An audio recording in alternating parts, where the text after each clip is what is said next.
For the average Drake stan, it won't matter. Um, some of them are very delusional. They really thought that he had a chance in court. Fatal blow, the second biggest L in 2025. Started all the way in 2024 with a crazy battle in the summer, which continued in 2025 and turned into a lawsuit. But let's take a look at this whole situation, because the word is out. The sentence, or at least the judgment, is out. Fair use. Drake legally lost the rap battle. Okay, Drake's lawsuit against UMG got dismissed. Never should have happened in the first place. We've been saying this for 12 months. But I think the funnier part is it is now in legal writing that basically Drake lost the rap battle because of it. And I think this is the funniest part. The judge basically said Drake doesn't have a case for defamation because any listener would see it as a matter of opinion, of salacious information thrown back and forth, and not facts. But everyone's missing the funnier part. It says, and I quote, "The penultimate song of this feud, Not Like Us by Kendrick Lamar, dealt the final metaphorical killing blow."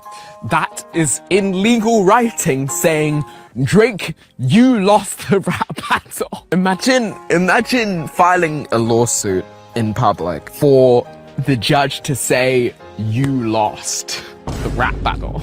Okay, I don't want this video just to be crapping on Drake. My main question is, Iceman rollout.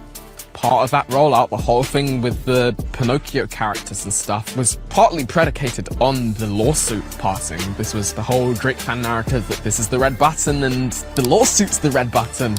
And like all of these people are gonna get their comeuppance. So I have no idea what Iceman looks like now that the lawsuit's not happening. But can we please be done with this?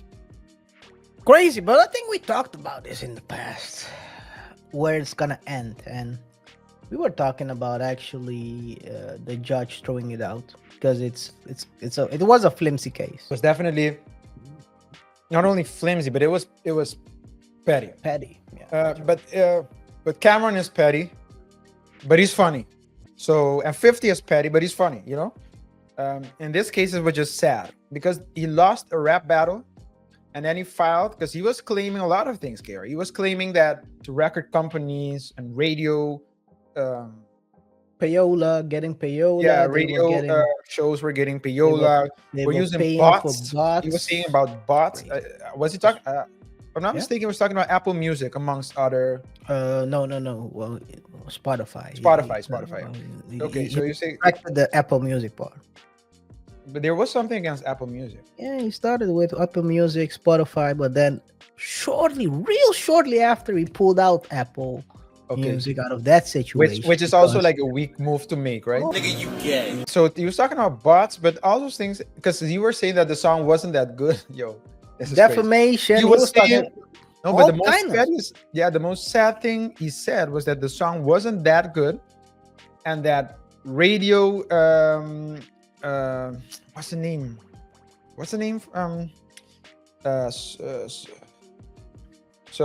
Certain platforms were trying to manipulate people, yeah, to listen to the song by pushing it. Yeah, but to the which is the payola part, which is he was saying that UMG was paying all these platforms, radio stations, platforms to push it. Hey. It's a sad thing. We're gonna read a couple of those parts from the judge. She's explaining why she's dismissing it. So let's take a look. Fair use. Oh, no, not fair use, of course. So used to saying fair use. Okay. Jeanette A. Vargas, United States District Judge, says the following. This case arises from perhaps the most infamous rap battle in the genre's history. The vitriolic war of words that erupted between superstar recording artists Aubrey Drake Graham, aka Drake, and Kendrick Lamar Duckworth, aka Lamar or Kendrick Lamar, in the spring of 2024. Over the course of 16 days, the two artists released 8 so-called diss tracks with increasingly heated rhetoric, loaded accusations, and violent imagery. The penultimate song of this feud, Not Like Us by Kendrick Lamar, dealt the metaphorical killing blow. The song contains lyrics explicitly accusing Drake of being a PDF, set to a catchy beat and propulsive bass line. Not Like Us went on to become a cultural sensation, achieving immense commercial success and critical acclaim. That's how she opens it. So as you can see, she already is acknowledging that blow. That metaphorical killing blow to the whole situation. Then further on, around page 15, she says the following.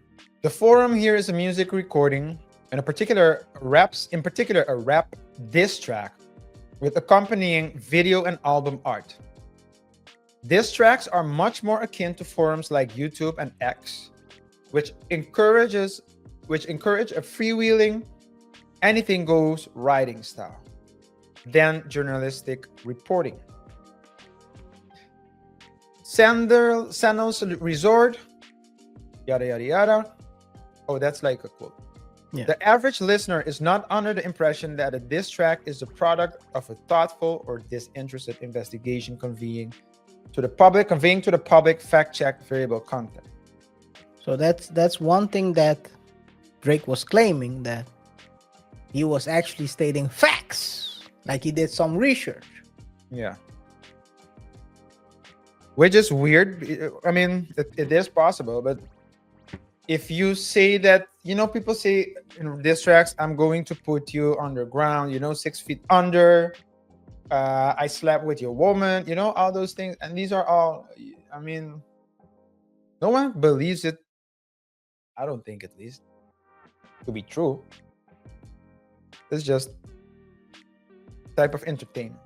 Yeah, so it's a gladiator situation where you see who's the one who's gonna survive the metaphorical killing blow. Next one. By the way, this is one of the craziest parts of that whole lawsuit. Just read it. Plaintiff argues that the court should ignore the songs that came before and assess Not Like Us as a singular entity. Plaintiff argues that the average listener is not someone who is familiar with every track released as part of the rap battle before listening to the recording. Because the recording has achieved a level of cultural ubiquity far beyond the other 7 songs, which he's saying himself, plaintiff contends that court should not consider those other tracks in assessing how the average listener of the recording would perceive the allegations regarding Drake. There are a number of flaws with this argument. Not Like Us cannot be viewed in isolation, but must be placed in its appropriate factual context. Statements must first be viewed in their context in order for courts to determine whether a reasonable person would view them as expressing or implying any facts. Here, that factual context is the insults and trash talking that took place via these diss tracks in the days and weeks leading up to the publication of Not Like Us. The songs released during this rap battle are in a dialogue with one another. They reference prior songs and then respond to insults and accusations made by their rival artist. The songs thus must be read together to fully assess how the general audience would perceive the statements in the recording. Makes total sense. Makes total sense. Makes total sense. The judge, imagine, KaiR, that you and I are standing writing in front of each other and insulting each other. You start insulting me, then I insult you. Yeah. People record the whole thing. But then all of a sudden, you go to the court, and tell the judge, forget the recording. He insulted me. He told me, he defamed me. I want 100 million from RJ. Forget whatever I said before that. Makes no sense. I don't know who his lawyer is, but they got a good pay for this, man, without delivering anything but more ridicule. At this point, you can't even ridicule this guy anymore because he's been taking L since 2024. RJ. He does. I think he was trying to get back to, and I think this hurt him more than it helped him. Yep. And I think he should have just let it be. What is Take the L. Take the L. Take.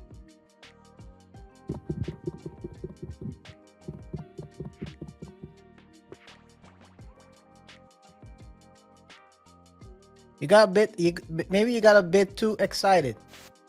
I got excited and I pulled the plug out. My bad. But you can hear me now, right? This is the worst way I can hear you. This is the worst way to get excited. Pull the plug out. Yeah, you wanted to say something. Continue.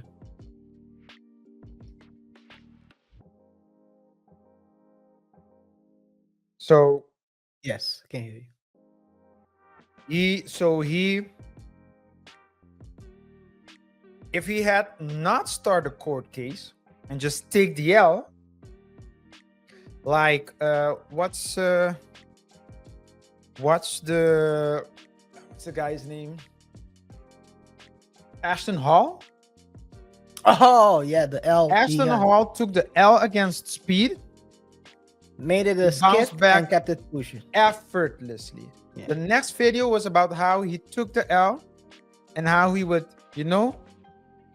how that motivated him to work better, to perform better. Now, Speed is currently on a show doing training with athletes, so I don't think Ashton has a chance for now. But he keeps it pushing. So, but he keeps it doing pushing. The skits. So the problem is that this case. So Drake wanted to continue like with songs, he collabed with Sexy Red and other artists trying to get back. He was trying desperately, but because he started this case, I believe it didn't help him. You should have not started the case, take the L and keep it pushing. Yeah. In addition to what you said, not only that he started this case, he made it part of his release for his next album. So he was assuming that he had a good chance to be this one.